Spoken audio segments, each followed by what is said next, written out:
ప్రభునామంలో మీ అందరికీ వందనాలు. ఈ రోజున మనం ప్రకటన గ్రంథంలోని 13వ అధ్యాయం నుండి 16వ అధ్యాయం వరకు ధ్యానించుకుందాం. ప్రారంభ ప్రార్థన.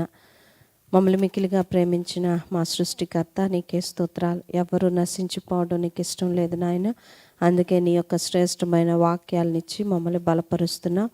దాన్ని బట్టి నీకు వందనాలు చెల్లించున్నాం. వినగలిగిన వారు మరి నాయన దాన్ని గ్రహించి మరి ప్రభువా నాయన దాని ప్రకారము నడుచుకుంటూ రాబోయే ఉగ్రతను తప్పించుకునడానికి నీ కృపను దయచేయండి. మరి ఈ రోజున నాయన మరి ఈవిల్ ట్రినిటీ గురించి మేము ధ్యానించుకుంటుండగా నీవే సహాయం చేసి సాతాను, అబద్ధ ప్రవక్త, క్రీస్తు విరోధి గురించి నా విషయాలు మేమేం తెలుసుకోవాలో నీ సేవకుని నీ యొక్క పరిశుద్ధాత్మ నడిపింపుతో నడిపించి మరి నాయన ఆయన బోధించుచుండగా తండ్రి మేమందరము గ్రహించగలిగే కృపను మా అందరికీ దయచేయమని నజరేయుడైన యేసు నామములో అడిగి వేడుకొంచున్నాం తండ్రి. ఆమేన్. దేవునికి స్తోత్రం కలుగును గాక.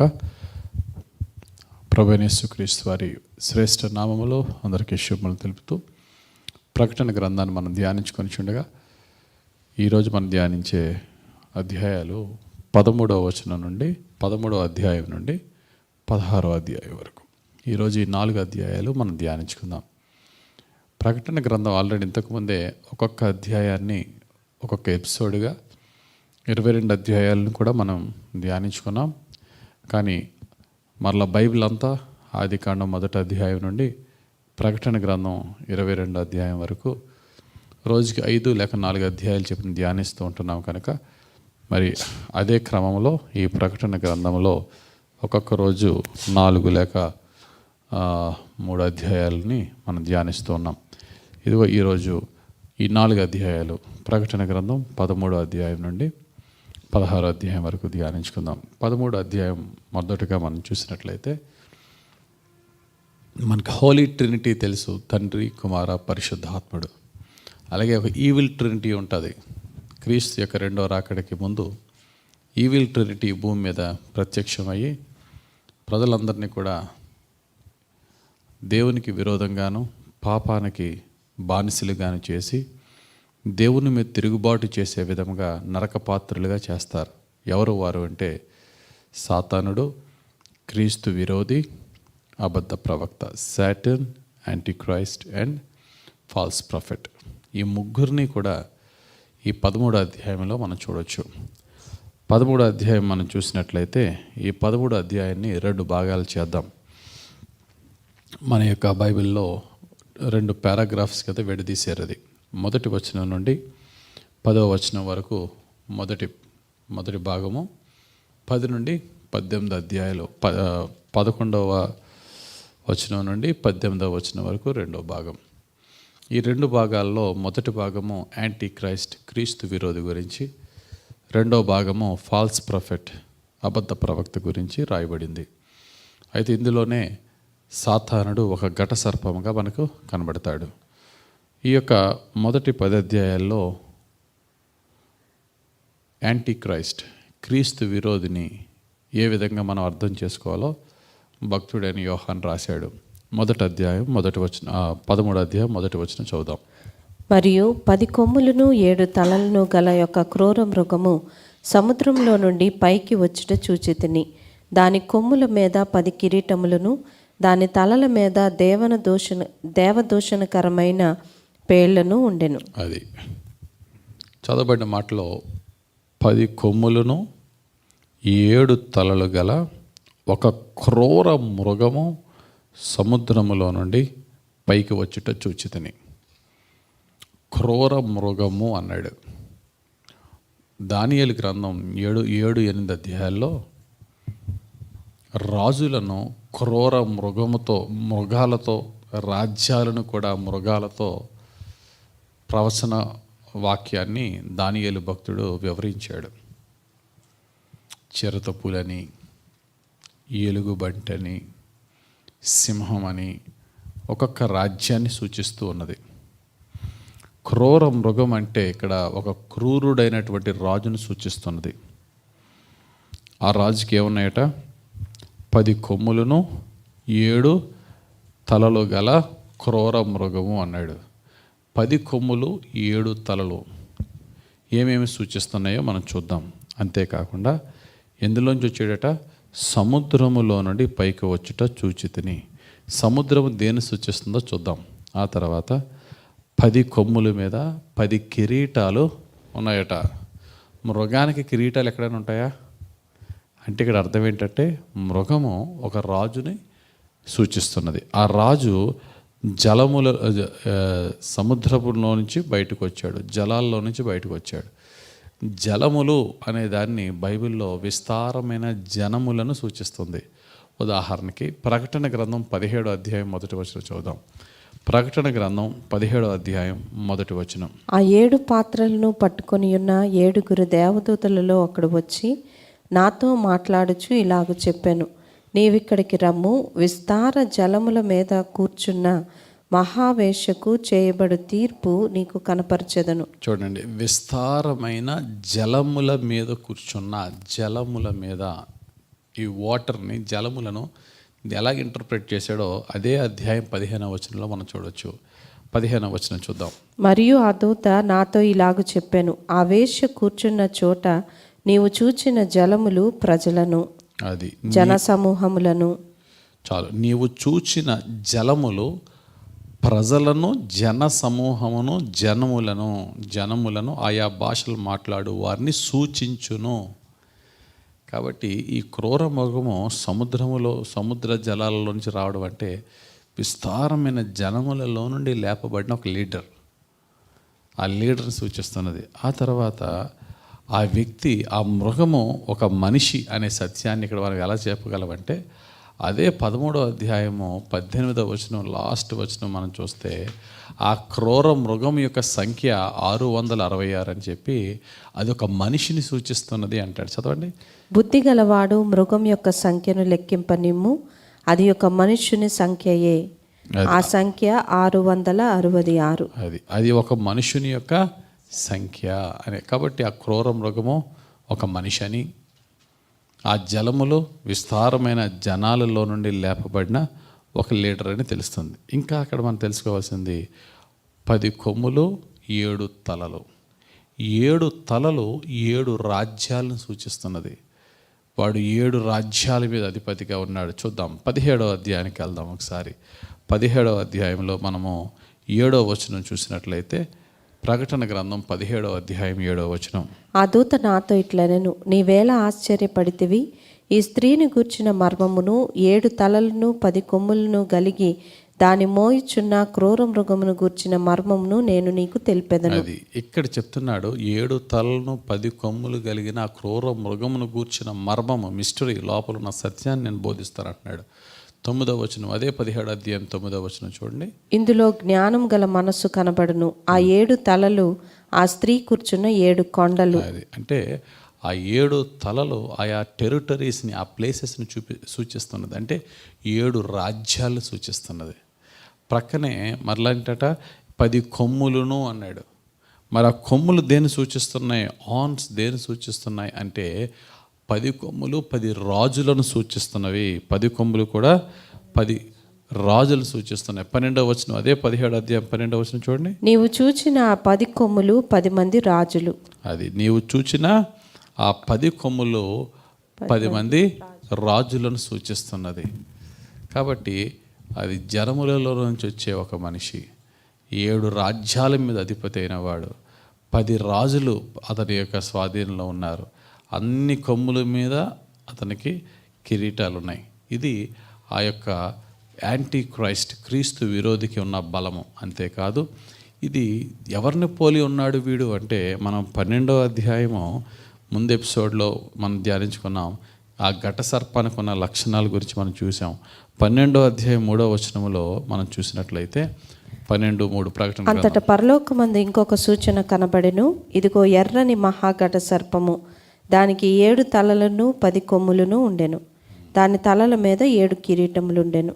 అది దాని తలల మీద 7, దానికి ఎన్ని తలలు ఉన్నాయట? 7 తలలను 10 కొమ్ములను ఉండెను. అయితే 7 కిరీటాలు ఉన్నాయి. కానీ ఇక్కడ వారిని పోలిన ఈ యొక్క క్రూర మృగమైనటువంటి యాంటీ క్రైస్ట్కి 7 తలలు ఉన్నాయి, 10 కొమ్ములు ఉన్నాయి. కానీ 10 కొమ్ముల మీద 10 కిరీటాలు ఉన్నాయి.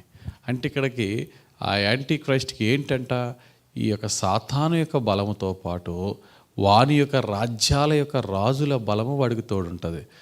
అందుకనే క్రిందకు వచ్చినట్లయితే 2వ వచనంలో వానికి బలము ఎక్కడి నుంచి సప్లై చేయబడిందట, ఆ మనిషికి సాతానుడు వాని శక్తులు ఇచ్చి వాడిని గొప్పవాడిని చేస్తున్నాడట. చదవండి. నేను చూచిన ఆ మృగము చిరుత పులిని పోలి ఉండెను. దాని పాదములు ఎలుగుబంటి పాదముల వంటివి, దాని నోరు సింహపు నోరు వంటిది. దానికి ఆ ఘటసర్పము తన బలమును తన సింహాసనమును గొప్ప అధికారమును ఇచ్చెను. అది దానికి బలము అధికారము ఎవరిచ్చారట? ఆ క్రూర మృగానికి, ఆ యాంటీక్రైస్ట్కి ఘటసర్పం. ఘటసర్పం అంటే ఎవరు? సాతానుడు. సాతాను శక్తులతో వాడు ఉన్నతమైన అధికారానికి వాడు వచ్చాడు. ఆ తర్వాత నెక్స్ట్ వచనం 13వ వచనంలో దాని తలలో ఒక దానికి దాని తలలో 3వ వచనం దాని తలలో ఒక దానికి చావు దెబ్బ తగిలినట్టుండెను. బహుశా యాంటీ క్రైస్ట్ యొక్క రాజ్యములో ఒక భాగానికి ఏదైనా హాని జరిగి ఉండొచ్చు. అదే యాంటీ క్రైస్ట్ టైంలోనే మరి ఆ యాంటీ క్రైస్ట్ దేవుని యొక్క 2 ప్రవక్తలతో కలిసి యుద్ధం చేయబోతున్నాడని 11వ అధ్యాయంలో మనం చూడొచ్చు. 7వ వచనంలో దేవుని 2 ప్రవక్తలు భూమి మీద వినాశనాలు కలుగు చేసి దేవునికి విరోధకరమైన వారిని సర్వనాశనం చేస్తూ ఉంటుండగా ఈ మృగము వారితో దెబ్బలాడి వారిని జయించి వారిని చంపి ఆ రోడ్డు మీద పడి ఉన్న శవాలు 3.5 దినాల తర్వాత తిరిగి లేచి ప్రాణాలతో నిలబడి ఆ తర్వాత పరలోకానికి ఆరోహణలు అయిపోతారని మనం చూస్తున్నాం 11వ అధ్యాయంలో. కాబట్టి ఆ యుద్ధంలో బహుశా ఘటసర్పానికి ఒక చావు దెబ్బ తగిలినప్పటికీ, ఘటసర్పం కాదు, ఆ క్రూర మృగమైనటువంటి యాంటీ క్రైస్ట్కి తగిలినా ఆ తర్వాత మరలా వాడు శక్తిని పొందుకుని మరలా వాడి రాజ్యాన్ని వాడు కొనసాగిస్తూ ఉంటాడు. వాడి నోట్లో నుంచి భయంకరమైనటువంటి గర్వపు మాటలు, దైవ దూషణ గల మాటలు, డంబపు మాటలు. చదవండి 5వ వచనం. డంబపు మాటలను దేవదూషణలను పలుకు ఒక నోరు దానికి ఇయ్యబడెను. మరియు 42 నెలలు తన కార్యము జరుపని అధికారము దానికి ఏర్పాటాయను. అది దానికి ఎంతకాలం ఉందట? దానికి ఆ యొక్క బలము, ఆ శక్తి, అధికారం ఎంతకాలం? Just 42 months. 42 months అంటే ఎంతకాలం అండి? 42 months అంటే సంవత్సరానికి 12 నెలలు అయితే 12 3 36, మిగిలిన 6 నెలలు 42 నెలలు, మిగిలిన 6 నెలలు కలిపితే ఒక అర్ధ సంవత్సరం, 3.5 సంవత్సరాలు వాడికి అధికారం ఇవ్వబడింది. వాడికి సంపూర్ణ అధికారంతో భూమి మీద వాడి ఇష్టం వచ్చినట్టు చేసుకునే అధికారం సాతానుడు ఇచ్చాడు. దేవుడు కూడా దానికి అవకాశం ఇచ్చాడు. నువ్వేం చేసుకుంటావు చేసుకో. సాతాను యొక్క శక్తితో ఆ క్రూర మృగమైన యాంటీక్రైస్ట్ భూమి మీద వినాశనాలు కలుగు చేసి దేవుని భక్తులను భయంకరంగా హింసిస్తుంటూ ఉంటే అనేకులు భక్తులు కూడా వాడి వైపు వెళ్ళిపోయిన వారు ఉన్నారు. అయితే కొందరు ఆ యొక్క శ్రమలలో దేవుని కొరకు నిలబడిన వారు భక్తులు కూడా ఉన్నారు. 3.5 సంవత్సరాలు 42 నెలలు అంటే యేసు ప్రభు చేసిన పరిచర్య ఎంతకాలం అండి? ఆయన 30 సంవత్సరాల నుంచి 3.5 సంవత్సరాలు సేవ చేశాడు. 33.5 సంవత్సరాలు భూమి మీద బ్రతికాడు. యేసు ప్రభు 3.5 సంవత్సరాలు సేవ చేశాడు. ఆయన రెండవ రాకడకు ముందు యాంటీ క్రైస్ట్ కూడా ఆయన ఇచ్చిన సమయం 3.5 సంవత్సరాలు ఇస్తున్నాను తీసుకో అన్నాడు. నువ్వేం చేస్తావో చేసుకో. సో వాడు సాతాను బలంతో రకరకాల ప్రయత్నాలు రెడీ చేస్తున్నాడు. పరిశుద్ధులతో యుద్ధం చేయబోతున్నాడు. చదవండి 7వ వచనం. మరియు పరిశుద్ధులతో యుద్ధము చేయను, వారిని జయింపను దానికి అధికారం ఇవ్వబడెను. ప్రతి వంశము మీదను, ప్రతి ప్రజ మీదను, ఆయా భాషలు మాట్లాడు వారి మీదను, ప్రతి జనము మీదను అధికారము దానికి ఇవ్వబడెను. భూనివాసులందరూ అనగా జగదుత్పత్తి మొదలుకొని వధింపబడి ఉన్న గొర్రెపిల్ల యొక్క జీవగ్రంథమందు ఎవరి పేరు వ్రాయబడలేదో వారు ఆ మృగమునకు నమస్కారము చేదురు. ఎవడైనను చెవిగలవాడైతే వినుగాక. ఎవడైనను చెరపట్టవలెనని ఉన్న ఎడల వాడు చెరలోనికి పోవును. ఎవడైనను ఖడ్గము చేత చంపిన ఎడల వాడు ఖడ్గము చేత చంపబడవలెను. ఈ విషయంలో పరిశుద్ధుల ఓర్పును విశ్వాసమును కనబడును. అది ఈ విషయంలో పరిశుద్ధుల ఓర్పును విశ్వాసమును కనబడును. ఆ ట్రిబులేషన్ సెయింట్స్ ఎవరైతే ఉన్నారో, ఆ శ్రమలలో దేవుని కొరకు నిలిచేవారు ఎవరైతే ఉన్నారో వారికి ఎంతో ఓర్పు విశ్వాసంలో స్థిరులై ఉండాలి. ఎందుకంటే ఆ 3.5 సంవత్సరాలు వాడి ఇష్టానుసారమైనటువంటి రాజ్యాన్ని పాలించి దేవుని నమ్ముకున్న వారిని చిత్రహింసలు పెట్టి కొందరిని చంపి కొందరిని హింసలు పెడుతూ ఉంటుంటే ఆ యొక్క మహాశ్రమలో వారి విశ్వాసాన్ని వారి ఓర్పుని కలిగి ఉండడం అనేది చాలా కష్టమైనది. కానీ ఇక్కడ అంటున్నాడు కదా, పరిశుద్ధుల ఓర్పును విశ్వాసమును కనబడును. ఖచ్చితంగా ఆ యొక్క విశ్వాసాన్ని ఓర్పుని వారు చూపిస్తారు. అయితే ఎవరి పేరైతే జీవగ్రంథంలో వారి పేరు లేదో వారందరూ కూడా మృగానికి లొంగిపోతారు. దీనితో మొదటి పేర పూర్తయింది. రెండో పారాగ్రాఫ్ మనం చూసినట్లయితే మరొక మృగము, వీడు అబద్ధ ప్రవక్త, క్రీస్తులాగా ప్రవర్తిస్తూ గొర్రె పిల్లలాగా ప్రవర్తిస్తూ ఉన్న తోడేలు. అబద్ధ ప్రవక్త ఏం చేస్తాడంట, ఫాల్స్ ప్రొఫెట్, వాడికున్న శక్తులతో ప్రవచనాలు చెబుతూ అద్భుతాలు చేస్తూ సూచక్రియలు చేస్తూ ప్రజలను మోసం చేస్తూ ప్రజలందరినీ కూడా ఈ యొక్క యాంటీ క్రైస్ట్ వైపుకు త్రిప్పుతాడట. వీడి గురించి మనం చూసినట్లయితే 11వ వచనం నుంచి చదువుదాం. మరియు భూమిలో నుండి మరి ఒక క్రూర మృగము పైకి వచ్చుట చూచితిని. గొర్రెపిల్ల కొమ్ము వంటి 2 కొమ్ములు దానికి ఉండెను. అది ఘటసర్పము వలె మాట్లాడుచుండెను. అది ఆ మొదటి క్రూర మృగమునకున్న అధికారపు చేష్టలన్నీయు దాని ఎదుట చేయుచున్నది. మరియు చావు దెబ్బ తగిలి బాగుపడి ఉన్న ఆ మొదటి మృగమునకు భూమియు దానిలో నివసించు వారును నమస్కారము చేయనట్లు అది బలవంతము చేయుచున్నది. అది ఆ మొదటి మృగమైనటువంటి యాంటీ క్రైస్ట్కి సర్వలోక ప్రజలందరూ కూడా నమస్కారము చేయులాగున వానికి వీడు సహకారి అయి ఉంటాడు. వీడికున్న శక్తులతో ప్రజలు మోసం చేస్తాడు. వీడు ఎక్కడి నుంచి వచ్చాడట, మరియు భూమిలో నుండి మరి ఒక క్రూర మృగము పైకి వచ్చుట నేను చూచితిని అన్నాడు. ముందున్న క్రూర మృగము జలములలో నుండి చూచితిని అన్నాడు. దీన్ని బట్టి చాలామంది బైబిల్ బాగా ధ్యానం చేసిన వారు అంటారు, జలములు అంటే ఇంత క్లియర్గా జలం అంటే అన్యజనులలో నుంచి బయటికి వచ్చి ఒక నియంత, ఒక డిక్టేటర్ లాంటి ఒక అధిపతికి సాతానుడు శక్తినిస్తాడు. వాడే యాంటీ క్రైస్ట్ అవుతాడని. వీడు భూమిలో నుండి అనగా ఒక భూభాగములో నుండి అనగా యెరూషలేము, ఆ ఇశ్రాయేలు జాతిలో నుండే, ఆ యెరూషలేము ప్రాంతంలో నుండి, ఆ పాలస్తీనా ప్రాంతంలో నుండి వచ్చే ఒక అధిపతి అయి ఉండొచ్చు అని చాలామంది యొక్క అభిప్రాయం.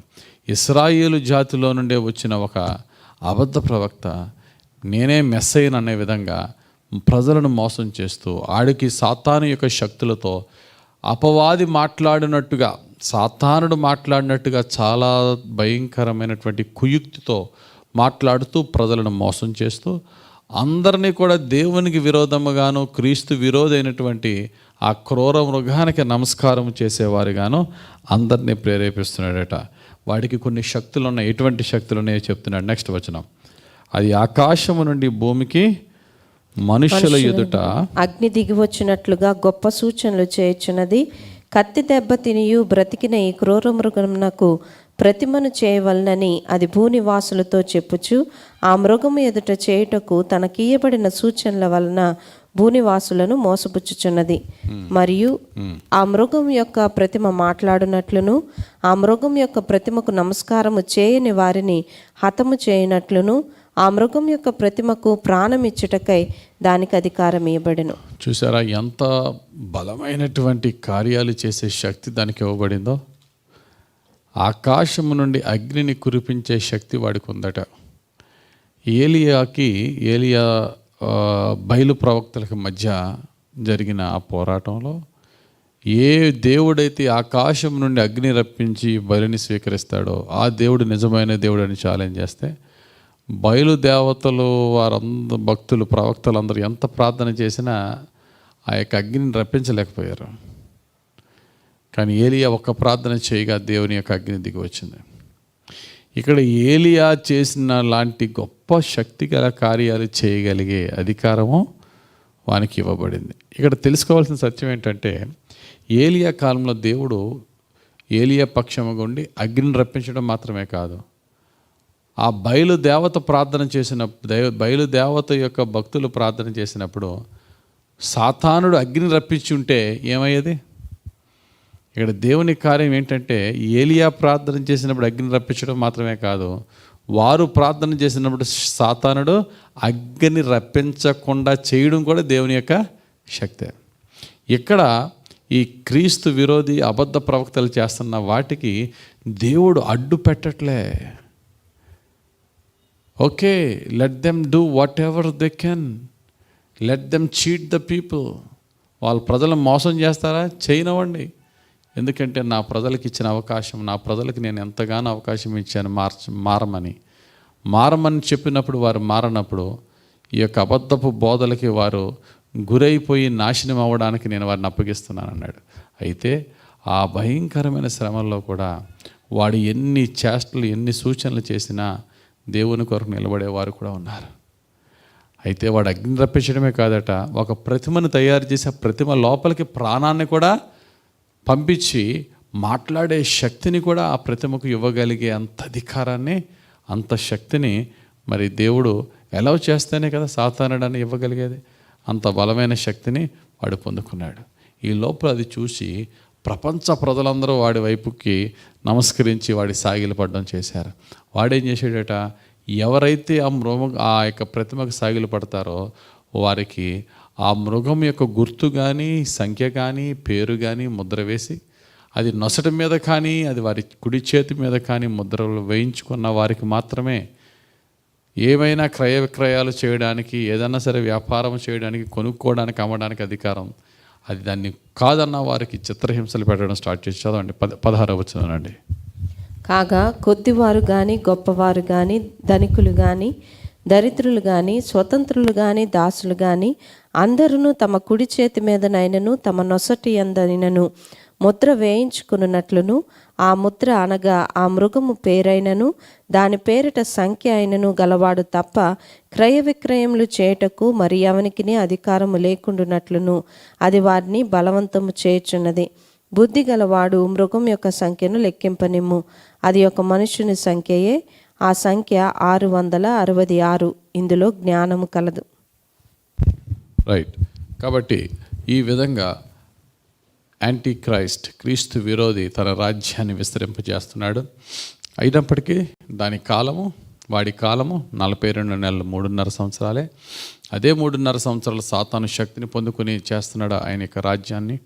తర్వాత అదే అధ్యాయం 2వ పేరాలో మరి వానికి సహకారిగా ఫాల్స్ ప్రాఫిట్, అబద్ధ ప్రవక్త అద్భుతాలు సూచక్రియలు చేస్తూ యాంటీ క్రైస్ట్కి సహకరిస్తున్నాడు. అనేకులు మోసపోతారు, కానీ కొందరైతే 666 ముద్ర వేయించుకోకుండా దేవుని కొరకు నిలిచిపోతారు. 666 ఏంటండి? అది ఎవరిదండి అంటే ఒక మనిషి, ఆ మనిషి సంఖ్య అని ఉంది. ఆ మనిషి అందులో జ్ఞానం ఉంది, దాన్ని ఎలాగ మనం తెలుసుకోవాలా అని బుద్ధిగల వాడు మృగం యొక్క సంఖ్యను లెక్కింపనిమ్ము అనే ఒక ఛాలెంజ్ కూడా ఉంది. మరి ఏంటంటే దీని మీద రకరకాల సొంత కామెంటరీస్ ఎన్నో ఉన్నాయి. కాబట్టి దాని విషయం మనం అంత లోపలికి వెళ్ళవసరం లేదు. ఆల్రెడీ నేను ప్రకటన గ్రంథంలో ఒక్కొక్క అధ్యాయం గురించి వివరించినప్పుడు ఆ యొక్క 13వ అధ్యాయానికి ఎక్కువ వివరించడం జరిగింది. అది మీరు చూడవచ్చు, అది యూట్యూబ్లోనే ఉంది. కాబట్టి సాతాను యొక్క ముద్ర మనకి తెలియంది కాదు, మనకి తెలిసేవాడు వేస్తాడు. మనకి తెలిసే ఆ దుష్టుని యొక్క ప్రభుత్వపు ముద్ర ఒక సింబల్ వేస్తానన్నప్పుడు వేయించుకోవడం వల్ల దేవునికి దూరం అవుతాం అనే సత్యాన్ని మనకు తెలిసే ఉంటుంది, కానీ తెలియకుండా వేసే పరిస్థితి లేదు. ఇప్పుడు ఏదో పెడుతున్నారండి, చిన్న చిప్ ఏదో పెడుతున్నారు, దానివల్ల మనకి మేలుకరము, గవర్నమెంట్కి ఉపయోగకరమా అంటే అది మనం పెట్టేసుకున్నంత లోపల మనం ఏదో 666 ముద్ర వేసేసుకున్నామండి, అది అక్కడ ఏం ప్రాబ్లం కాదు. అది వాడు క్లియర్గా ఇది నీవు ఆ ప్రతిమకు నమస్కరించాలి, ఆ యొక్క అధిపతికి నువ్వు లోబడాలి, దాని ప్రకారంగానే నువ్వు జీవించాలి అనేది నీవు అంగీకరిస్తున్నప్పుడే ముద్ర వేస్తారు. నాకు అంగీకారం లేదు అంటే ముద్ర వేయరు, వాళ్ళని చిత్రహింసలు పెడతారు. అది క్లియర్గా ఉన్నప్పుడు మనం ఎవరి ద్వారానో మోసపోయి మనకు తెలియకుండా అజ్ఞానంగా ముద్ర వేయించుకునే పరిస్థితి అయితే ఉండదు. తెలిసి ముద్ర వేయించుకునే పరిస్థితి ఉంటుంది. కాబట్టి మనము ఆ యొక్క సత్యాన్ని గమనించాలి. అటువంటి పరిస్థితులు ఎవరున్నప్పటికీ కూడా ముద్ర వేయించుకోకుండా క్రీస్తు కొరకే జీవించి క్రీస్తు కొరకే హతసాక్షులు అవ్వడానికి మనం సిద్ధపడాలి. అప్పుడే దేవుడు మనల్ని నిత్య జీవానికి నిత్య జీవంలో మనల్ని జీవింపచేస్తాడు. ఆ పరిస్థితి రాకముందే ముందుగానే సంఘం పరిశుద్ధుల సహవాసములో, జీవ పునరుద్ధానంలో ఎత్తబడే గుంపులోనే మనం ఎత్తబడాలి. అప్పుడు దేవుని యొక్క కృపను మనం హెచ్చుగా పొందుకోగలం. దీంతో 13వ అధ్యాయం పూర్తయింది. 14వ అధ్యాయం ధ్యానించుకుందాం. ఈ 14వ అధ్యాయంలో మనం చూసినట్లయితే భక్తుడైన యోహాను పరలోకంలో జరిగిన కొన్ని విషయాలని వివరిస్తున్నాడు. ఈ యొక్క 14వ అధ్యాయంలో దేవుని దేవదూతలు ఏ విధంగా దేవుని యొక్క పరిచర్య పరలోకంలో జరుపుతున్నారనే విషయాల్ని ఇక్కడ మనం చూద్దాం. 14వ అధ్యాయం 1వ వచనం. మరియు నేను చూడగా, ఇదిగో ఆ గొర్రెపిల్ల సీయోను పర్వతం మీద నిలువబడి ఉండెను. ఆయన నామమును ఆయన తండ్రి నామమును నొసల యందు లిఖింపబడి ఉన్న 144,000 మంది ఆయనతో కూడా ఉండిరి. మరియు విస్తారమైన జలముల ధ్వనితోనూ గొప్ప ఉరుము ధ్వనితోనూ సమానమైన యొక్క శబ్దము పరలోకంలో నుండి రాగా వింటిని. నేను వినిన ఆ శబ్దము వీణులు వాయించుచున్న వైనికుల నాదమును పోలినది. వారు సింహాసనం ఎదుటను ఆ 4 జీవుల ఎదుటను పెద్దల ఎదుటను ఒక క్రొత్త కీర్తన పాడుచున్నారు. భూలోకంలో నుండి కొనబడిన ఆ 144,000 మంది తప్ప మరి ఎవరునూ ఆ కీర్తన నేర్చుకొనజాలరు. రైట్. ఈ యొక్క మొదటి 5 వచనాలు, ఈ మొదటి 5 వచనాలు 144,000 మంది గురించి చెప్పబడిన వచనాలు. మనం ఈ 144,000 మందిని 7వ అధ్యాయంలో చూద్దాం. మరలా ఈ 14వ అధ్యాయంలో కూడా మనం చూస్తున్నాం. 7కి డబల్ 14 కదా. అలాగే ప్రకటన గ్రంథంలో ఈ 1,44,000 ఎవరండి వీరు అంటే 7వ అధ్యాయంలో క్లియర్గా చెప్తున్నాడు. ఇశ్రాయేలు 12 గోత్రాలు ఉన్న వారి యొక్క ఒక్కొక్క గోత్రం నుండి 12,000 మంది గురించి చెప్తున్నాడు. దీన్ని యెహోవా సాక్షులు ఏమంటారంటే, వాళ్ళంతా మేమే మాలోనున్న గొప్ప భక్తుల్ని దేవుడు ఆ యొక్క గొప్ప భాగ్యాన్ని, దేవునితో ఉండే భాగ్యాన్ని ఇస్తున్నాడు అంటున్నారు. అది తప్పు, అది వాక్యానికి విరోధం. సో ఈ 144,000 మంది గురించి మనం చూసినట్లయితే వీరు ఈ ఇశ్రాయేలులోని ప్రత్యేకింపబడిన వారు. వీరు ఆ యొక్క భయంకరమైన శ్రమలలో దేవుని కొరకు సాక్షులుగా నిలబడిన వారు. వారితో కలిసి వారు చక్కటి దేవుని ఆరాధిస్తున్నట్టుగా మనం చూస్తున్నాం. ఇక్కడ మనం చూసినట్లయితే, మరియు నేను చూడగా, ఇదిగో ఆ గొర్రె పిల్ల సీయోను పర్వతం మీద నిలిచి ఉండెను. ఇది హెవెన్లీ యెరూషలేం సూచిస్తున్నది అనే సత్యము మనం తెలుసుకోవాలి. ఇది గొర్రె పిల్ల. రెండోసారి యేసు ప్రభు భూమి మీదకి గొర్రె పిల్లలా రాడు. రెండోసారి యేసు ప్రభు ఎలా వస్తాడండి? 2 అంచులు గల ఖడ్గముతో లోకాన్ని తీర్పు తీర్చడానికి వస్తున్నాడు. కానీ గొర్రెపిల్లగా యేసు ప్రభు ఎక్కడ ఉన్నాడట? హెవెన్లో యెహోవా దేవుని సముఖంలో వధింపబడిన గొర్రెపిల్లగా ఉన్నాడు. కాబట్టి ఇది పరలోకపు యెరూషలేమును సూచిస్తున్నది.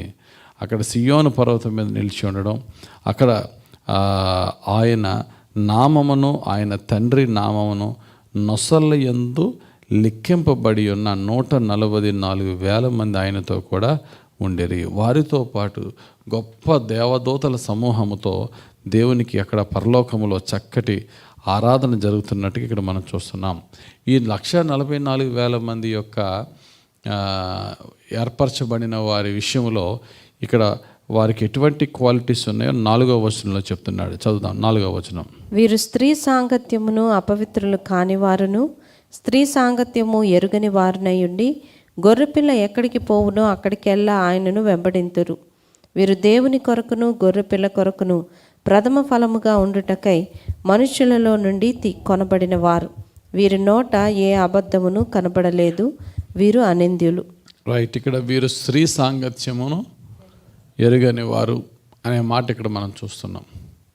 కాబట్టి వీరు దేవుని చేత ఏర్పరచబడిన వారు అనేది ఇక్కడ మనం స్పష్టమవుతుంది.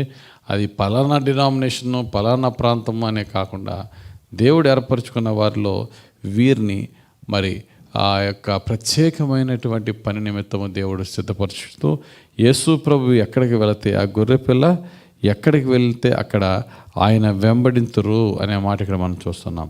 వీరు దేవుని కొరకును గొర్రెపిల్ల కొరకును ప్రథమ ఫలముగా ఉండుటకై మనుషులలో నుండి కొనబడిన వారు.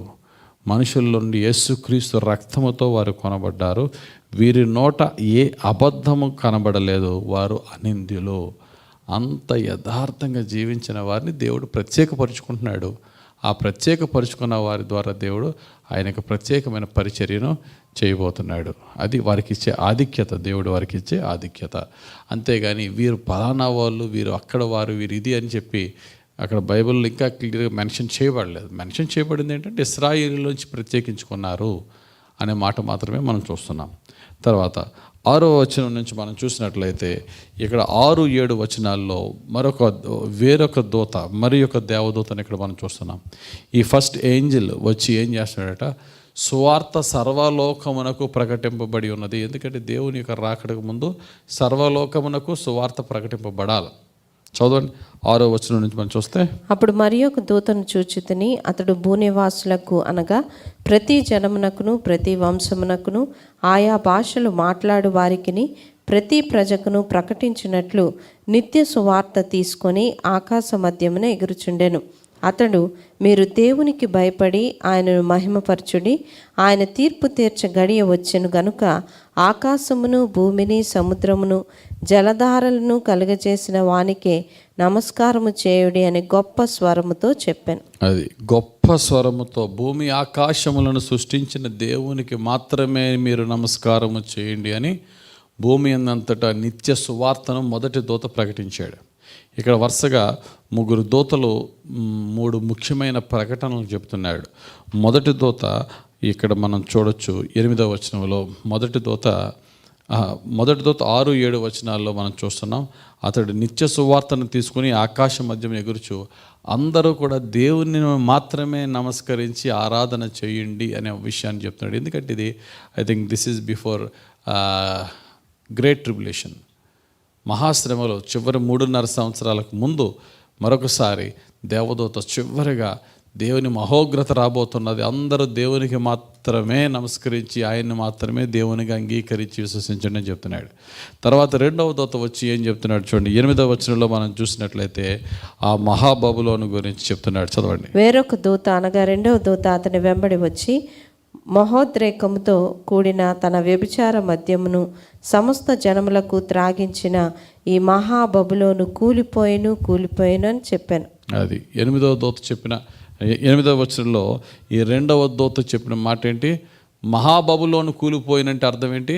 ఆ యొక్క క్రూర మృగము యొక్క రాజ్యము, క్రీస్తు విరోధి యొక్క రాజ్యము బబులోన్ అంటే. క్రీస్తు విరోధి రాజ్యము కూలిపోయాను అని 8వ వచనంలో చెప్తున్నాడు. నెక్స్ట్ 3వ దూత 9వ వచనములో ఆ యొక్క క్రూర మృగము గురించి, 8వ వచనంలో అతని రాజ్యము గురించి, 9వ వచనములో అతని క్రూర మృగము గురించి, ఆ క్రూర మృగము యొక్క యాంటీ క్రైస్ట్ యొక్క సంఖ్య వేయించుకున్న వారి గురించి ఏం చెప్తున్నాడో చూద్దాం. మరియు వేరొక దూత అనగా 3వ దూత వీరి వెంబడి వచ్చి గొప్ప స్వరముతో ఇలాగ చెప్పాను, ఆ క్రూర మృగమునకు గాని దాని ప్రతిమకు గాని ఎవడైనను నమస్కారం చేసి తన నొసటి అందేమి చేతి మీదనేమి ఆ ముద్ర వేయించుకొనిన ఎడల ఏమీయూ కలపకుండా దేవుని ఉగ్రత పాత్రలో పోయబడిన దేవుని కోపమును మద్యమును వాడు త్రాగును. పరిశుద్ధ దూతల ఎదుటను గొర్రెపిల్ల ఎదుటను అగ్ని గంధకముల చేత వాడు బాధింపబడును. వారి బాధ సంబంధమైన పొగ యుగయుగములు లేచును. ఆ క్రూర మృగమునకు గాని దాని ప్రతిమకు గాని నమస్కారము చేయవారును దాని పేరు గల ముద్ర ఎవడైనను వేయించుకొనిన ఎడల వాడును రాత్రింబగళ్ళు నెమ్మది లేని వారై ఉందురు. దేవుని ఆజ్ఞలను యేసును గూర్చిన విశ్వాసమును గైకొనుచున్న పరిశుద్ధుల ఓర్పు ఇందులో కనబడును. అది క్రూర మృగమును వెంబడించిన వారికి దేవుడిస్తున్న శిక్ష ఇప్పుడు ఏంటట? యుగ యుగములు దాని పొగ, ఆ యొక్క నరకాగ్ని యొక్క పొగ లేచి ఆ భయంకరమైన నిత్యాగ్ని గుండంలో వారు పడద్రోయబడతారు. భయంకరమైన శిక్ష మీకుంటుంది. కనుక ఆ క్రూర మృగమునకు లోబడకుండా వాని సంఖ్యను మీరు దేహము మీద ముద్రించుకోకుండా ఉండండి. ఒకవేళ కనుక వాడి యొక్క ఆకర్షణలకి మీరు లొంగిపోయారా, దేవుని నిత్య శిక్షకు గురవుతారు. ఇది మీకు ఇవ్వబోయే శిక్ష అని చెప్తున్నాడు. ఇందులో పరిశుద్ధుల ఓర్పు ఇందులో కనబడును. నీవు నిజంగా దేవుని నమ్ముకున్న బిడ్డవైతే ఓర్చుకో, నీ ఓర్పు దేవుడు చూస్తాడు అని చెప్తున్నాడు. తర్వాత 13వ వచనంలో ప్రభువునందు నిద్రించిన మృతులు ధన్యులు అంటున్నాడు. చదవండి. అంతటా ఇప్పటి నుండి ప్రభునందు మృతులు ధన్యులని వ్రాయమని పరలోకం నుండి ఒక స్వరము చెప్పగా వింటిని. నిజమే, వారు తమ ప్రయాసములు మాని విశ్రాంతి పొందుదురు. వారి క్రియలు వారి వెంట పోవునని ఆత్మ చెప్పుచున్నాడు. రైట్. కాబట్టి ప్రభువులో నిద్రించు. అంటే క్రీస్తు కొరకు జీవించు, అవసరమైతే క్రీస్తు కొరకే చనిపో. ప్రభువుని వేరుగా ప్రభువుకు దూరంగా ఉండి నువ్వు చనిపోవద్దు. ప్రభువులో జీవించు, ప్రభువులోనే చనిపో, నువ్వు ధన్యుడు అవుతావు, ధన్యురాలు అవుతావు అని చెప్తున్నాడు. తర్వాత ఫైనల్గా 14వ వచనం నుండి 20వ వచనం వరకు మనం చూసినట్లయితే ఈ యొక్క 14వ అధ్యాయముల చివరిలో ఆ యొక్క దేవుని యొక్క తీర్పు, ఈ భూమి మీదకి దేవుని కోత, పంట, భూమి అంతా పంట పైరుకు వచ్చింది, ఇంకా సమయం వచ్చింది కాబట్టి నీ కొడవలు తీసుకొని భూమి మీద పంటను కోసేవని చెప్పి దేవుని దూత చెప్తున్నాడు. అయితే మేఘము ధరించుకున్న మనిషి కుమారుని పోలిన వాడు చెప్తున్న మాటలు చూద్దాం. 14వ వచనం నుండి. మరియు నేను చూడగా ఇదిగో తెల్లని మేఘము కనబడెను. మనుష్య కుమారుని పోలిన ఒకడు ఆ మేఘం మీద ఆసీనుడై ఉండెను. ఆయన శిరస్సు మీద సువర్ణ కిరీటమును, చేతిలో వాడిగల కొడవలియు ఉండెను. అప్పుడు మరి ఒక దూత దేవాలయంలో నుండి వెడలి వచ్చి, భూమి పైరు పండి ఉన్నది, కోతకాలము వచ్చి ఉన్నది, నీ కొడవలి పెట్టి కోయమని గొప్ప స్వరముతో ఆ మేఘము మీద ఆసీనుడై ఉన్న వానితో చెప్పాను. మేఘం మీద ఆసీనుడై ఉన్నవాడు తన కొడవలి భూమి మీద వేయగా భూమి పైరు కోయబడెను. ఇంకొక దూత పరలోకమునందున్న ఆలయంలో నుండి వెడలి వచ్చాను. ఇతని యొద్దను వాడిగల కొడవలి ఉండెను. మరి ఒక దూత బలిపీఠం నుండి వెడలి వచ్చాను. ఇతడు అగ్ని మీద అధికారము నొందినవాడు. ఇతడు వాడి అయిన కొడవలి గలవానిని గొప్ప స్వరంతో పిలిచి, భూమి మీద ఉన్న ద్రాక్ష పండ్లు పరిపక్వమైనవి, వాడి అయిన నీ కొడవలు పెట్టి దాని గెలలు కోయమని చెప్పాను. కాగా ఆ దూత తన కొడవలి భూమి మీద వేసి భూమి మీదనున్న ద్రాక్ష పండ్లను కోసి ఆ కోపమును ద్రాక్షల పెద్ద తొట్టిలో వేశాను. దేవుని కోపమును ద్రాక్షల పెద్ద తొట్టిలో వేశాను. ఆ ద్రాక్షల తొట్టి పట్టణమునకు వెలుపట త్రొక్కబడెను. 100 కోసుల దూరము గుర్రముల కళ్ళెము మట్టుకు ద్రాక్షల తొట్టిలో నుండి రక్తము ప్రవహించాను. రైట్. ఇక్కడ ఈ పేరాల్లో చూసినట్లయితే ఒకటి ముందు మనిషి కుమారుని చూస్తున్నాం. ఆ మనిషి కుమారుడు మేఘము ధరించుకొని ఉన్నాడు. ఆయన మీద శిరస్సు మీద కిరీటం ఉంది, ఆయన చేతిలో కొడవలు ఉంది, రెడీగా ఉన్నాడు. ఈ లోపల దేవుని దూతల్లో ఒక దూత వచ్చి దేవాలయములో నుండి వచ్చి, అంటే దేవుని సముఖం, యెహోవా తండ్రి సముఖములో నుండి వచ్చి, భూమి మీద పైరు పండి ఉన్నది, కోసేయి.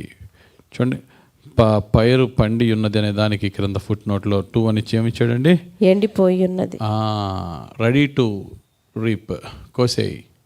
తీసుకుని మనము జాగ్రత్తగా కొట్టలో కూర్చుకోవాల్సిన సమయం వచ్చింది.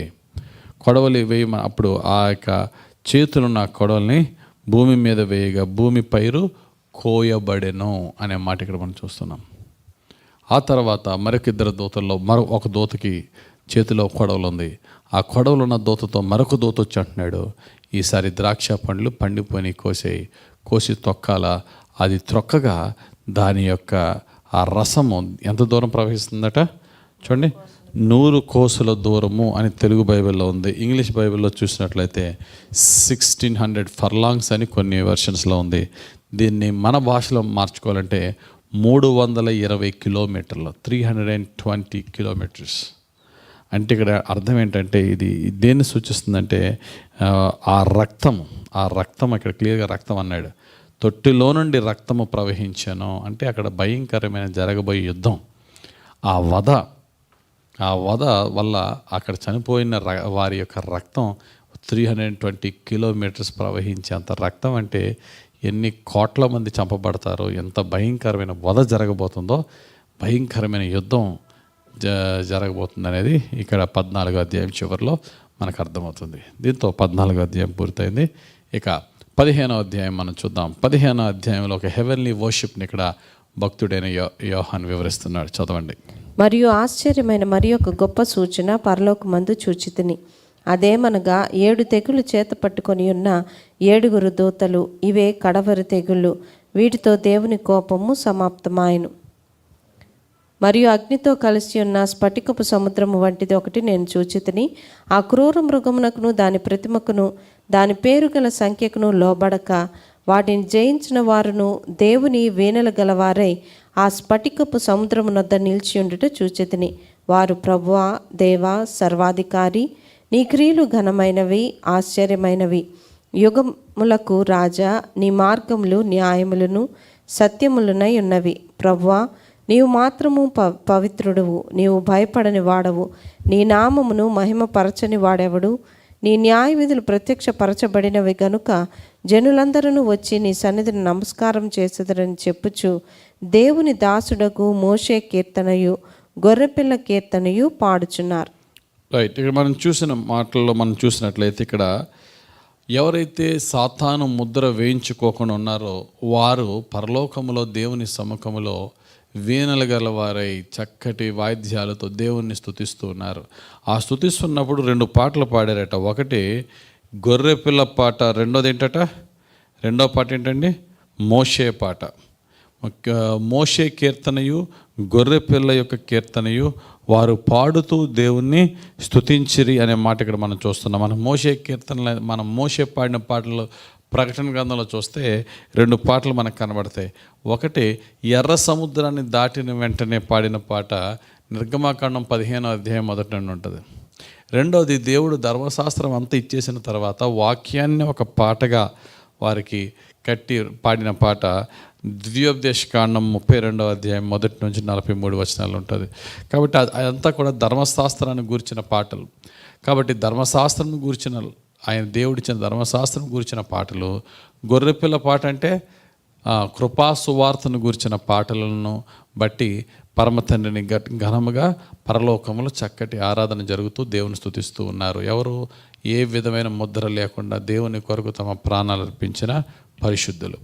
ఆ తర్వాత చివరి దేవుని 7 భయంకరమైన ఉగ్రత పాత్రల గురించి మనం చూస్తున్నాం. ఆ యొక్క 15వ అధ్యాయంలోనే మనం చూసినట్లయితే దేవుని పరలోకపు సాక్ష్యపు గుడారం సంబంధమైన ఆలయం పరలోకంలో తెరవబడెను.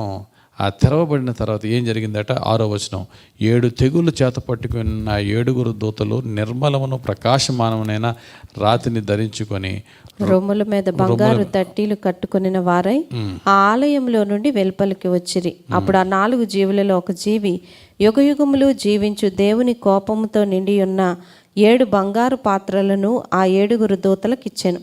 అంతటా దేవుని మహిమ నుండి ఆయన శక్తి నుండి వచ్చిన పొగతో ఆలయం నింపబడినందున ఆ 7 దూతల యొద్ద ఉన్న 7 తెగుళ్ళు సమాప్తమగు వరకు ఆలయమందు ఎవడను ప్రవేశింపజాలకపోయెను. రైట్. సో ఆ దేవుని మందిరంలో నుండి 7 పాత్రలతో 7 దూతలు వచ్చారట. అంటే దేవుని మందిరం అంటే దేవుని ప్రజెన్స్, దేవుని సముఖం నుండి ఆ 7 పాత్రలన్నా 7 తెగుళ్ళు భూమి మీదకి పంపబోయే దేవుని 7 ఉగ్రతలు. ఈ పాత్రలకి బోర్లకి డిఫరెన్స్ ఏంటంటే, బోర్రల్లో దేవుని యొక్క కోపంతో పాటు దేవుని యొక్క సువార్త కూడా, దేవుని వార్నింగ్స్ కూడా ఉంటున్నాయి. ఈ యొక్క ఉగ్రత పాత్రల్లో వార్నింగ్స్ ఉండదు, శిక్ష ఒకటే. మనము ఈ 16వ అధ్యాయాన్ని మనం దాంతో 15వ అధ్యాయం అయింది, ఇప్పుడు 16వ అధ్యాయం ధ్యానించుకుందాం. ఈ 16వ అధ్యాయంలో 7 ఉగ్రత పాత్రలు భూమి మీద కుమ్మరించినప్పుడు ఏమైంది? మనం 16వ అధ్యాయాన్ని 8వ అధ్యాయంతో కంపేర్ చేసి ధ్యానించుకుంటే మనకు బాగా అర్థమవుతుంది. 8వ అధ్యాయంలో మొదటి బోరు ఊదినప్పుడు, రెండో బోరు ఊదినప్పుడు ఏం జరిగిందో ఉంటుంది. 16వ అధ్యాయంలో మొదటి ఉగ్రత పాత్ర భూమి మీద వేసినప్పుడు ఏమవుతుంది, ఇదంతా వివరిస్తున్నాడు. సింపుల్ ఏంటంటే 3 భాగాల్లో ఒక భాగాన్ని నాశనం చేసుకుంటూ వచ్చాడు. ఎప్పుడు? బోర్లు ఊదినప్పుడు. ఉగ్రత పాత్రలు కుమ్మరించినప్పుడు సమస్తాన్ని నాశనం చేసుకుంటూ వచ్చాడు. ఒకసారి రీక్యాప్ చేసుకుంటే, మొదటి బోర ఊదినప్పుడు భూమి మీద దేవుని యొక్క ఉగ్రత పంపించాడు. భూమి మీద ఉన్న ఆ చెట్లు గడ్డిలో 3వ భాగం అంటే 1/3 కాలిపోయింది. రెండో బోర ఊదినప్పుడు సముద్రంలో 1/3 నాశనం అయింది, అంటే 3 భాగాల్లో ఒక భాగం. 3వ బోర ఊదినప్పుడు నదులలో 1/3 చేదు విషమైపోయింది, అంటే 3 భాగాల్లో ఒక భాగం. 4వ బోర ఊదినప్పుడు ఆకాశ నక్షత్రాలు, సూర్య చంద్ర చీకట్లో ఆ వెలుగు 1/3 చీకటి అయిపోయింది. ఇలాగా మొదటి బోర ఊదినప్పుడు భూమి, రెండో బోర ఊదినప్పుడు సముద్రం, 3వ బోర ఊదినప్పుడు నదులు, 4వ బోర ఊదినప్పుడు సూర్యచంద్రుడు. సేమ్ అదే జరుగుతుంది, కాకపోతే ఇంటెన్సిటీ ఎక్కువ. చూద్దాం. మొదటి పాత్ర 16 అధ్యాయం మొదటి వచనం చదవండి. మరియు మీరు పోయి దేవుని కోపంతో నిండిన 7 పాత్రలను భూమి మీద కుమ్మరించుడని ఆలయంలో నుండి గొప్ప స్వరము ఆ 7 దేవదూతలతో చెప్పగా వింటిని. అంతటా మొదటి దూత వెలుపలికి వచ్చి తన పాత్రను భూమి మీద కుమ్మరింపగా ఆ క్రూర మృగం యొక్క ముద్ర గల వారికిని దాని ప్రతిమకు నమస్కారము చేయి వారికిని బాధకరమైన చెడ్డ పుండు పుట్టెను. రైట్, చూడండి, ఈ మొదటి పాత్ర దేని మీద కుమ్మరించడం జరిగింది? భూమి మీద కుమ్మరించగా. మొదటి బోర ఊదినప్పుడు ఎక్కడ ఎఫెక్ట్ అయింది? భూమి కాలిపోయింది. అలాగే మొదటి పాత్ర కూడా కుమ్మరించినప్పుడు భూమి మీద ఉన్న మనుషులకు మాత్రమే ఇది. భూమి మీద ఉన్న మనుషులకి, మరి ముఖ్యంగా క్రూర మృగము యొక్క ముద్ర గల వారికి ఏం జరిగిందట? భయంకరమైన చెడ్డ పుండ్లు పుట్టి వారికి భయంకరమైన వేదన ప్రారంభమైంది. అది మొదటి పాత్ర వేసినప్పుడు. రెండవ బోర ఊదినప్పుడు ఏం జరిగింది? సముద్రం ఎఫెక్ట్ అయింది. ఇప్పుడు కూడా రెండవ పాత్ర వేసినప్పుడు ఏం జరిగిందో మూడవ వచనంలో, రెండవ దూత తన పాత్రను సముద్రంలో కుమ్మరింపగా సముద్రము పీనుగ రక్తము వంటిదాయను. అందువలన సముద్రంలో ఉన్న జీవజంతువులన్నీ చచ్చెను. అది సముద్రంలో ఉన్న జీవజంతువులన్నీ చచ్చాను. అలా కాకుండా రెండవ బోర ఊదినప్పుడు సముద్రంలో ఉన్న 3వ భాగం చచ్చాను. ఇక్కడ రెండవ ఉగ్రత పాత్ర వేసినప్పుడు సముద్రంలో ఉన్నవన్నీ చచ్చాను. 3వ బోర ఊదినప్పుడు ఏం జరిగింది? 8వ అధ్యాయం ప్రకటన గ్రంథంలో నదులలో 3వ భాగం మాచిపత్రి వల్ల బాగా విషమైపోయింది. అది 3వ భాగం. కానీ ఇప్పుడు మూడవ దూత తన ఉగ్రత పాత్రను నదుల్లో వేసినప్పుడు ఏమైందో చూద్దాం. 4వ వచనం. మూడవ దూత తన పాత్రను నదులలోనూ జలధారులలోనూ కుమ్మరింపగా అవి రక్తమాయను. అప్పుడు వర్తమాన భూతకాలములలో ఉండు పవిత్రుడా, పరిశుద్ధుల రక్తమును ప్రవక్తల రక్తమును వారు కార్చినందుకు తీర్పు తీర్చి వారికి రక్తము త్రాగనిచ్చితివి. దీనికి వారు పాత్రులే. నీవు ఇలాగు తీర్పు తీర్చితివి గనుక నీవు న్యాయవంతుడవని జలముల దేవదూత చెప్పగా వింటిని. రైట్, ఇక్కడ మూడవ దూత తన ఉగ్రత పాత్రను ఎక్కడ వేశాడు? నదుల మీద వేస్తే వారి యొక్క త్రాగు నీరంతా కూడా రక్తం అయిపోయిందట. రక్తం అయిపోయినప్పుడు మూడవ దూత బోర ఊదినప్పుడైతే 1/3 మాత్రమే అయింది. ఇప్పుడు మొత్తం నదులు రక్తం అయిపోయినప్పుడు రక్తాన్ని త్రాగే భయంకరమైన దుస్థితికి దిగజారిపోయారు వారు.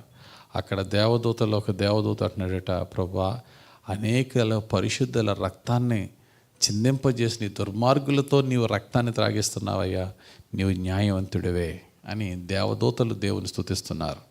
తర్వాత 4వ దూత ఉగ్రత మనకి గుర్తుందా? 4వ దూత బోర ఊదినప్పుడు ఆకాశ నక్షత్రాలు, సూర్యుడు, చంద్రుడు చీకటి 1/3 చీకటి అయింది. ఇక్కడ 4వ దూత తన ఉగ్రత పాత్రను సూర్యుని మీద కుమ్మరించగా ఏమైందట? వేడిని పెంచి జనాల్ని కాల్చేయమన్నాడట దేవుడు. ఇంకా ఉగ్రత, భయంకరమైన ఉగ్రతను దేవుడు పంపుతున్నాడు. చూడండి 8వ వచనం. 4వ దూత తన పాత్రను సూర్యుని మీద కుమ్మరింపగా మనుష్యులను అగ్నితో కాల్చుటకు సూర్యునికి అధికారం ఇవ్వబడెను. కాగా మనుషులు తీవ్రమైన వేడిమితో కాలిపోయి ఈ తెగుళ్ళ మీద అధికారం గల దేవుని నామమును దూషించిరు గాని ఆయనను మహిమపరచునట్లు వారు మారు మనసు పొందిన వారు కారు. రైట్, 4వ దూత ఉగ్రత పాత్ర వేసినప్పుడు ఏమైందట? సూర్యుని యొక్క హీట్ పెంచాడు దేవుడు. మనుషులు కాలిపోతున్నారు. ఏమండి, మాకు ఏసీ ఉందండి, మాకు సెంట్రల్ ఏసీ ఉందండి అనుకుంటారేమో.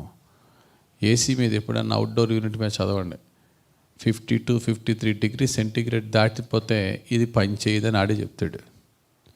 అటువంటి 60కి వెళ్ళిపోతే ఏసీలు పనిచేయవు. నువ్వు ఎంత సెంట్రలైజ్డ్ ఏసీలన్నా పనిచేయదు. జనాలు భయంకరంగా కాలిపోతూ ఆ వేదన తట్టుకోలేని స్థితిలో కూడా ప్రభా, ఇది మా పాపముల నిమిత్తము నువ్వు పంపుతున్న ఉగ్రతని రియలైజేషన్ అవ్వకుండా ఆ దేవుని దూషించడం, అంతగా దేవుని దూషించి అంతగా వారు కఠినలు అయిపోయారు. సాతానుడు వారి హృదయాలను కఠినపరుస్తున్నాడు. ఈరోజు కూడా గమనించండి ప్రియులారా, దేవుడు ఎంత కొట్టినా మనుషులు ఇంకా దుర్మార్గులుగానే ఉంటున్నారు కానీ మారట్లేదు.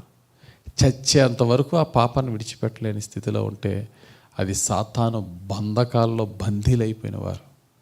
వీరు అటువంటి భయంకరమైనటువంటి రాతి హృదయంతో దేవుణ్ణి ఇంకా దూషిస్తూనే ఉన్నారు. 4 దూతలు తమ ఉగ్రత పాత్రలు కుమ్మరించాయి. ఇక 5, 6, 7 మనకి 5వ దూత బోర ఊదినప్పుడు అండి, మరి 9వ అధ్యాయంలో ఉంటుంది. మొదటి వచనం నుండి పాతాళంలో నుండి మిడతలు లాంటి అవి తేలులు లాంటి తోకలు కలిగిన ఒక దురాత్మలు వచ్చి మనుషులను బాధపరిచాయి. ఏ మనుషులనట? ఎవరికైతే దేవుని ముద్ర లేదో ఆ మనుషులనే అనే మాట ఇక్కడ ఉంటుంది. ఇక్కడ కూడా 5వ దూత తన ఉగ్రత పాత్రను సాతాను సింహాసనం మీద కుమ్మరించినప్పుడు అక్కడ తన యొక్క ఆ యొక్క యాంటీ క్రీస్తు విరోధి యొక్క సమస్త రాజ్యము చీకటి కమ్మెను, వారికి నానా వేదనలు కలిగజేస్తున్నాడు. 10వ వచనం చదవండి. 5వ దూత తన పాత్రను ఆ క్రూర మృగం యొక్క సింహాసనం మీద కుమ్మరింపగా దాని రాజ్యము చీకటి కమ్మెను. మనుషులు తమకు కలిగిన వేదనను బట్టి తమ నాలుకలు కరుచుకొనిచుండిరి. తమకు కలిగిన వేదనలను బట్టియు పుండ్లను బట్టియు పరలోకమందున్న దేవుని దూషించిరి గాని తమ క్రియలను మాని మారు మనసు పొందిన వారు కారు. అది ఇక్కడ పై వచనంలో అనగా 4వ దూత బోర ఊదినప్పుడు సూర్యుని హీట్ పెంచాడు.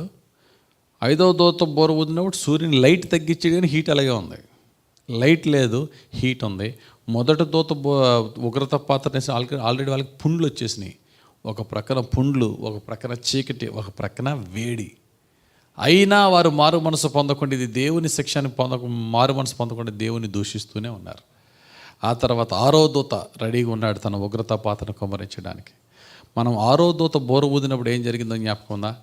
యూఫ్రటీస్ నది యొద్దనున్న 4 దూతలను రిలీజ్ చేయండి అంటే 20 కోట్ల సైన్య సమూహం వచ్చి భూమిలో ఉన్న 3వ భాగాన్ని చంపిపాడేశాయి. ఇక్కడ కూడా 6వ దూత ఉగ్రత యూఫ్రటీస్ నది మీదే పోయిగా ఆ నది ఎండిపోయింది.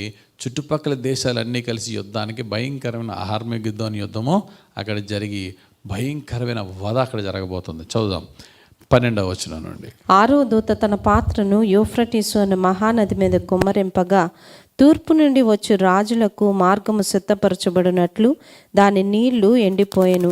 మరియు ఆ గడసర్పము నోట నుండి, క్రూర మృగము నోట నుండి, అబద్ధ ప్రవక్త నోట నుండి కప్పల వంటి 3 అపవిత్రాత్మలు బయలువెడలగా చూచితిని. అవి సూచనలు చేయనట్టి దెయ్యముల ఆత్మలే. అవి సర్వాధికారి అయిన దేవుని మహాదినమున జరుగు యుద్ధమునకు లోకమంతటా ఉన్న రాజులను పోగు చేయవలనని వారి యొద్దకు బయలువెళ్ళి హెబ్రీ భాషలో హర్ మెగిద్దోనను చోటుకు వారిని పోగు చేశాను. ఇదిగో నేను దొంగ వలె వచ్చుచున్నాను. తాను దిగంబరుడుగా సంచరించుచున్నందున జనులు తన దిశములను చూతురేమో అని మెలకుగా ఉండి తమ వస్త్రము కాపాడుకొనువాడు ధన్యుడు. రైట్. ఇక్కడ చెప్తున్న మాటలు మనం చూస్తే 6వ దూతం ఆ ఉగ్రత పాత్రను యూఫ్రటీస్ నది మీద వేయగా యూఫ్రటీస్ నది ఎండిపోయింది. చుట్టుపక్కల దేశాలందరూ కలిసి యుద్ధానికి వచ్చారు. ఆ మహాయుద్ధం ఎక్కడ జరిగిందట? Har Megiddon. అది ఎక్కడ ఉందండి అంటే మెగిద్దోన్ అనే ప్రాంతంలో ఇశ్రాయేలీయులకి ఎక్కువగా యుద్ధాలు జరిగి సౌలు సైన్యం చనిపోయిన ఆ ప్రాంతము అవ్వచ్చు అని కొందరు అభిప్రాయం, కానీ అది క్లారిటీ లేదు. ఎక్కడైనప్పటికీ కూడా మిడిల్ ఈస్ట్ ప్రాంతంలో అంటే మధ్యధరా సముద్రం అనేటువంటి మెడిటేరియన్ సీ అంటే భూమికి కరెక్ట్గా సెంటర్లో అక్కడే భయంకరమైన యుద్ధం జరగబోతుందని, ఆ యుద్ధంలో ప్రపంచ దేశాలన్నీ కూడా పాల్గొంటాయని, అక్కడ యేసుక్రీస్తు ప్రభు ఆ యొక్క దేశస్తులు వారితో యుద్ధం చేయబోతున్నాడని, అక్కడ భయంకరమైన వధ జరుగుతుందని ఇక్కడ చెప్తున్నాడు. అయితే ఇదిగో నేను దొంగ వలె వచ్చుచున్నాను. నెక్స్ట్ యేసు ప్రభు అంటే దొంగ వలె రావడం అంటే ఏంటి? సడన్గా ఎవరు ఊహించని గడిలో వచ్చుచున్నాను. తాను దిగంబరుడుగా సంచరించుచున్నందున జనులు తన దిశములను చూతురేమో అని మెలకువగా ఉండి తన వస్త్రము కాపాడుకొనివాడు ధన్యుడు. ఇక్కడ వస్త్రం అంటే ఏంటండి?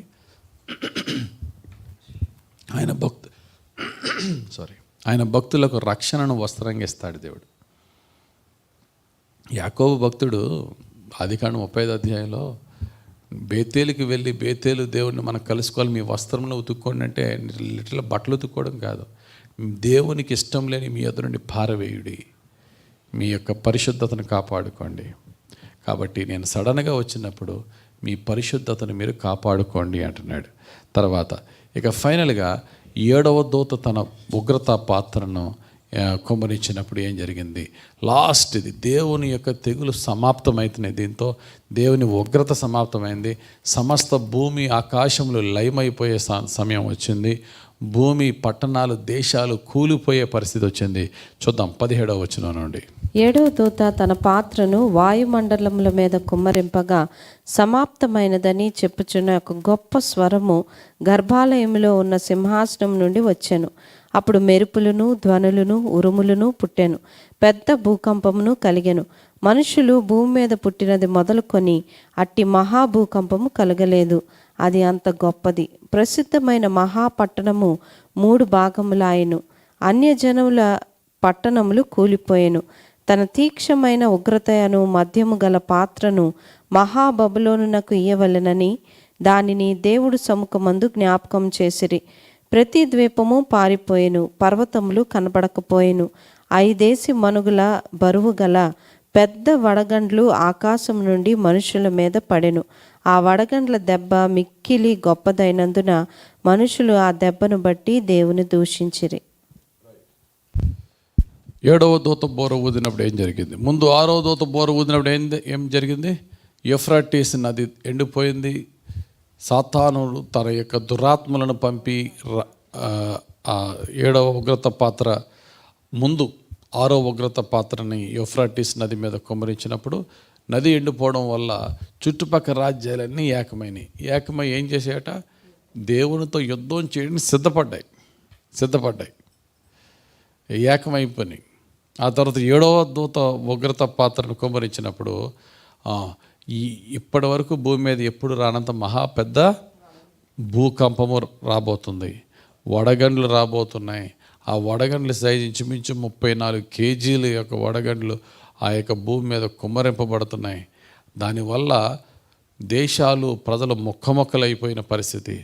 ఆ స్థితిలో కూడా ప్రజలు దేవుని దూషించుతారే కానీ, చదవండి మాట, ఆ వడగండ్ల దెబ్బ మిక్కిలి గొప్పదైనందులో మనుషులు ఆ దెబ్బను బట్టి దేవుణ్ణి దూషించారు.